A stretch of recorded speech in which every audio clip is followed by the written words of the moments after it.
یہ 3 دفعہ پڑھنے کے لیے آپ کے لیے 1 گھنٹہ بہت ہے، میکسیمم 1 گھنٹہ۔ 3 مرتبہ ایک ہی نشست میں بیٹھ کے پڑھے گا، 1 گو کے اندر، اور جو دعا مانگے گا پیغمبر فرماتے ہیں کہ وہ دعا پلک جھپکنے سے پہلے پوری ہو جائے گی۔ بسم اللہ الرحمن الرحیم۔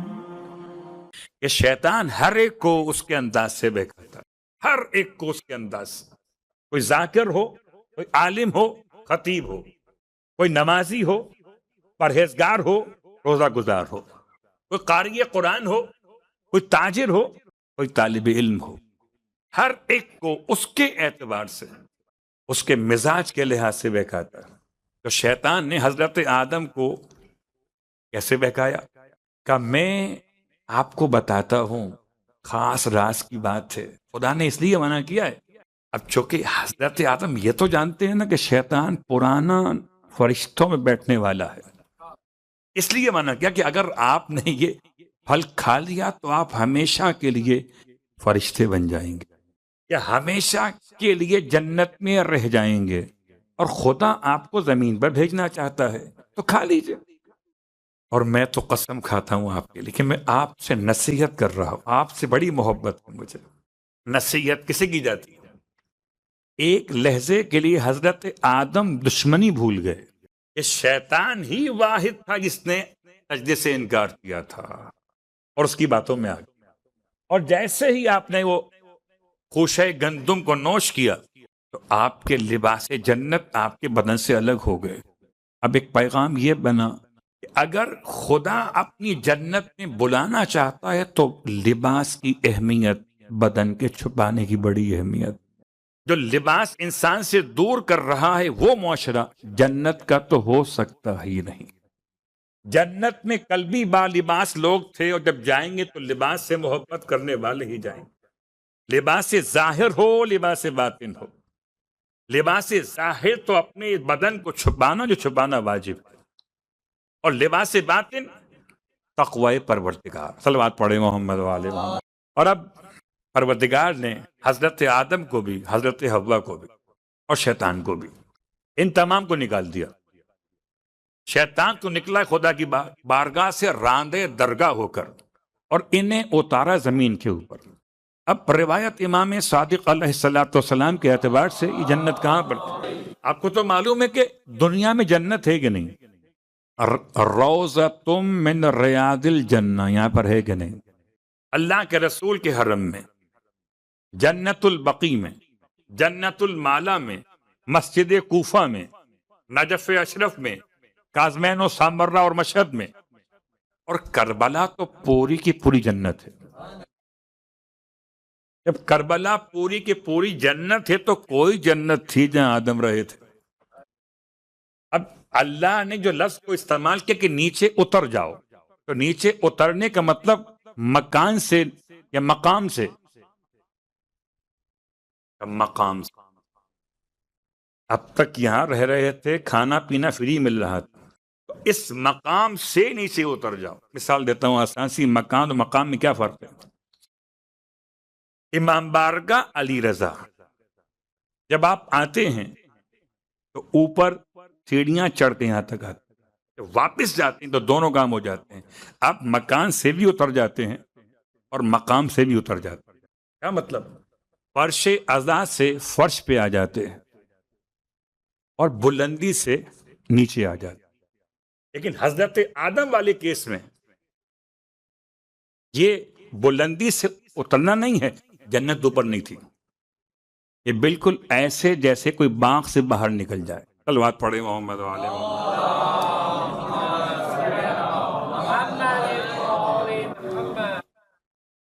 حضرت آدم اور حوا نے رب کی بارگاہ میں جب اپنے لیے خدا سے دعا مانگی تو الفاظ کی ربنا ظلمنا انفسنا، اترے کہاں پر؟ حضرت آدم اترے سری لنکا میں، تراندیپ بھی سے کہا گیا پہلے کے زمانے میں، ہو سکتا ہے اختلاف ہو، اسلامی روایات کے لحاظ سے دونوں اترے عرفات کے میدان میں۔ یوں کہیے ایک پہاڑی صفا پر اور ایک پہاڑی مروہ پر، حوا، مروا پر یا جدہ میں، آدم سری لنکا میں یا صفا پہاڑی پر، دونوں کی ملاقات کیا ہوئی؟ جبل رحمت پر. اور جب ملاقات ہوئی تب کہا یا اس سے پہلے کہا ربنا ظلمنا انفسنا؟ اور دونوں کے دونوں رب کی بارگاہ میں اپنے آپ کو شرمندگی کے ساتھ پیش کر رہے. اور خدا کو اتنا پسند ہے کسی کا رب کی بارگاہ میں شرمندہ ہو جانا. اللہ اکبر. کسی اور کے سامنے آپ شرمندہ ہو جائیے تو وہ اکڑ جاتا ہے. آپ کسی کے سامنے گڑ گڑائیے تو وہ اور زیادہ آپ پر غصہ کرتا ہے. اور رب کی بارگاہ میں جتنا گڑ گڑائیے وہ اتنا محبت کرتا ہے. یعنی یوں سمجھ لیجیے کہ جس کا حسین ایسا ہے کہ گرنے والے کو اٹھا لیتا ہے، اس حسین کا خدا کیسا ہو. ایک مرتبہ انسان خدا کی بارگاہ میں اپنے گناہوں پر نادم تو ہو. اور چونکہ ان آیات میں شیطان نے بڑا ٹارگٹ پروردگار کی بارگاہ میں رکھا اپنا. پہلے تو پروردگار سے زندگی مانگی، اور زندگی مانگنے کے بعد اس نے کہا کہ میں 4 سمتوں سے آ سکتا ہوں اور آؤں گا، ضرور آؤں گا، دائیں سے، بائیں سے، سامنے سے، پیچھے سے. حضرت آدم نے فریاد کی پروردگار یہ 4 سمتوں سے آئے گا. کبھی اگر اس شیطان کے مسئلے کو آپ غور سے پڑھنا چاہیں دعا کی شکل میں تو دعائے صحیفہ کاملہ دعا نمبر 25 پڑھیے گا. شب جمعہ ہے، عظمت والدین کی بات نہیں کر رہا، تربیت اولاد کے چیپٹر میں یہ دعا ہے. اور سب سے زیادہ خطرہ اس شیطان سے جو انسان کے مال میں شریک ہو جاتا ہے، انسان کی اولاد میں شریک ہو جاتا ہے. آدم علیہ السلام کو بڑی فکر تھی، بہت روئے پروردگار یہ سب چاروں طرف سے آئے گا، اولاد کہاں جائے گی. فرمایا آدم 2 سمتیں ہماری ہیں، ایک آسمان کی طرف، ایک زمین کی طرف. کوئی اگر ہاتھ اٹھا کر دعا کر لے گا، کوئی سر جھکا کے سجدہ کر لے گا، ہاتھ اٹھا کے آج شب جمعہ ربنا اغفر لی یا رب اغفر لی، ربنا ظلمنا، یا لا الہ الا انت سبحانک انی کنتو من الظالمین، میں ہوں کنتو ظالمین میں سے. ظالمین کا مطلب زیادتی کرنے والے اپنے نفس پر، حکم پروردگار میں، اپنے گھر والوں. اب انسان جب رب کی بارگاہ میں کہے گا تو پروردگار نے جواب دیا ہے. حضرت یونس کا واقعہ، جناب آدم کا واقعہ. جب آپ نے توبہ کی فتاب علیہ، مگر کلمات اللہ نے آدم کو عطا کی ہے. اور کلمات کیا تھے اس پر بات کل آئے گی. آج ان کلمات پہ بات کو روکتے ہوئے اب ہم آتے ہیں. کل آپ کی خدمت میں دعائے اشارات بیان کی تھی، اور دعائے اشارات کو اشارات کیوں کہتے ہیں اور کون سے امام سے روایت ہے اور کب پڑھنی چاہیے، یہ تمام باتیں کل آ چکی ہیں. گرچہ اس کے الفاظ کو بیان کرنے کا وقت تھا نہیں، میں نے خلاصہ کیا کہ 18 ایسے کلمات ہیں کہ جن کی تکرار ہے 10 مرتبہ، حتیٰ کہ لفظ آمین کی تکرار بھی 10 مرتبہ، صرف قل هو اللہ احد کی تکرار بھی 10 مرتبہ ہے. دعائے اشارات اور دعائے اشارات کے سارے فوائد میں نے بیان کیے تھے مختصر. اور اب ایک اور عظیم الشان دعا، اس دعا کا نام دعائے یستشیر ہے. اس کے چوتھے سینٹنس میں آ کر یہ نام ملے گا آپ کو، یستشیر. اس لفظ کا ترجمہ کیا ہے؟ ترجمہ ہے خدا اپنی مخلوقات میں کسی سے مشورہ نہیں لیتا، خدا کا کوئی ایڈوائزر نہیں ہے. یستشیر، خدا اپنی مخلوقات میں سے کسی سے مشورہ نہیں لیتا. اور اسی ایک لفظ کے لحاظ سے اس پوری دعا کا نام، گرچہ یہ دعا امام جعفر صادق علیہ السلام سے، اور آپ نے اپنے آباء و اجداد کا حوالہ دیتے ہوئے اس دعا کو ملایا. مولائے کائنات سے اور مولائے کائنات کے الفاظ کہ اللہ کے رسول نے مجھے یہ دعا تعلیم فرمائی، اور یہ دعا کنوز العرش میں سے ہے۔ اس کو ہم کہہ سکتے ہیں دعائے کنز العرش، عرش کا خزانہ، کہ اس دعا کے کلمات عرش خدا سے جا کے ایسے لپٹ جاتے ہیں، الفاظ پیغمبر جیسے شہد کی مکھیاں چکے سے لپٹ جاتی ہیں۔ یہ دعا کے الفاظ کی اہمیت، دعائے یستشیر۔ اس میں کیا خاص بات؟ اس سے پہلے اس کے فضائل اتنے زیادہ ہیں، اللہ اکبر۔ فرماتے ہیں اگر کوئی انسان اس دعا کی تلاوت کرے، والدین ناراض ہے اولاد سے، تو اولاد والدین کو راضی کیسے کرے؟ والدین اگر زندہ ہوں تو ان سے ایکسکیوز کیا جا سکتا ہے۔ انتقال والدین کے بعد والدین کو راضی کرنا اعمال کے ساتھ اور اس دعا کے ساتھ کہ جو شخص یہ دعا پڑھے گا، خدا اس کے اور اس کے والدین کے درمیان کے معاملات کی اصلاح کر دے گا۔ اگر ناراض بھائی بھائی سے، بہن بھائی سے، شریک حیات رفیق حیات سے اپنے معاملات کو ٹھیک کرنا چاہیں، دعائے یستشیر پڑھیں، خدا ٹوٹے ہوئے دلوں کو جوڑ دے گا۔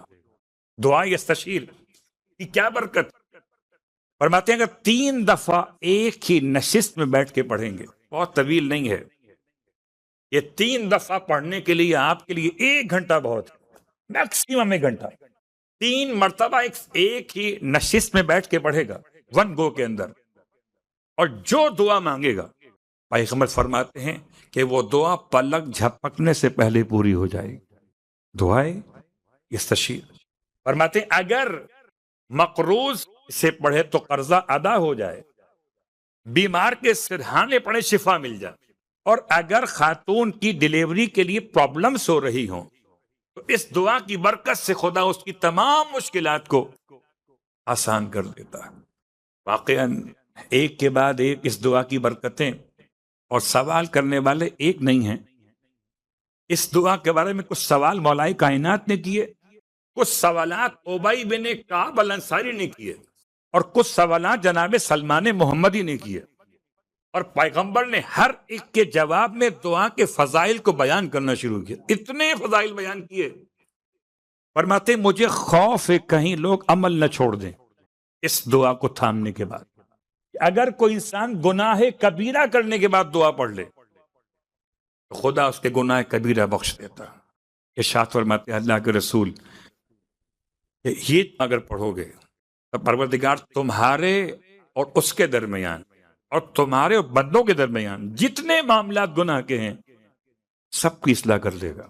دعائے یستشیر کی تلاوت، اس میں کمال یہ ہے کہ وہاں میں نے بیان کیا 18 کلمات تھے، یہاں پر جو کلمات ہیں 15 ہیں درمیان میں، اور 15 کلمات بالکل خدا سے بات چیت ہے۔ انت السید وانا العبد، انت المالک وانا المملوک، انت الغنی وانا الفقیر، انت العالم وانا الجاہل، انت الحلیم وانا العجول۔ اس طرح کے سارے کلمات میں بالکل تو اور میں، جو حضرت جبرائیل امین کا مسئلہ تھا، انہیں کون بتاتا کہ پروردگار کون ہے، جبرائیل کون ہے؟ یہاں تو سرکار بتا کے گئے کہ تو کون، رب کون ہے۔ ابھی اللہ سے اس طرح بات کرنے کا جو مزہ ہے، سبحان اللہ۔ یا مناجات مولائے کائنات علی ابن ابی طالب علیہ الصلوۃ والسلام میں آپ پڑھتے ہیں۔ مناجات میں مولایا یا مولایا، اور یہاں اس لفظ کی تکرار نہیں ہے۔ انت المالک وانا العبد، انت الرب وانا العبد۔ تو یہ کبھی تو زندگی میں اس دعائے یستشیر کو پڑھیے۔ اس سے پہلے اگر پڑھتے ہو تو ماشاءاللہ سبحان اللہ، اور نہ پڑھتے ہو صبح اور شام، امام فرماتے اللہ کے رسول نے مجھ سے کہا اسے یاد کر لوں، ہر مشکل میں پریشانی میں پڑھوں اسے میں، اور میں اپنے جانشینوں کو یہ دعا تعلیم کر دوں، اپنے موالیون کو، اپنے شیعان کو یہ دعا تعلیم کر دوں۔ تو دعائے یستشیر کی تعلیم پر اتنی زیادہ اہمیت، اور ہمارے یہاں اس دعا کے حوالے سے بڑی خاموشی ہے۔ اور لہٰذا آج ٹائم مل جائے، اتوار کو مل جائے، کبھی تو اس دعا کو نکال کے دیکھیے گا کہ اتنی باتیں مولوی صاحب نے بیان کی تھی، اس میں رکھا کیا ہے۔ اس کے سارے فضائل کتاب محجت دعوات نہیں ملیں گے آپ کو عربی زبان میں، خلاصہ آپ کو ملے کتاب مفاتی کے اندر دعا کے ساتھ۔ بس میں نے بات کو تمام کیا۔ دعا قبول ہونے کے لیے ایک اور شرط، وہ شرط کیا ہے؟ وہ شرط یہ ہے کہ انسان کا رزق حلال۔ الفاظ کے بدلنے سے دعا قبول ہونا الگ موضوع ہے، لقمہ حلال ہونا چاہیے۔ اور گناہان کبیرہ میں سے ایک گناہ کبیرہ یہ ہے کہ انسان سود کا مال نہ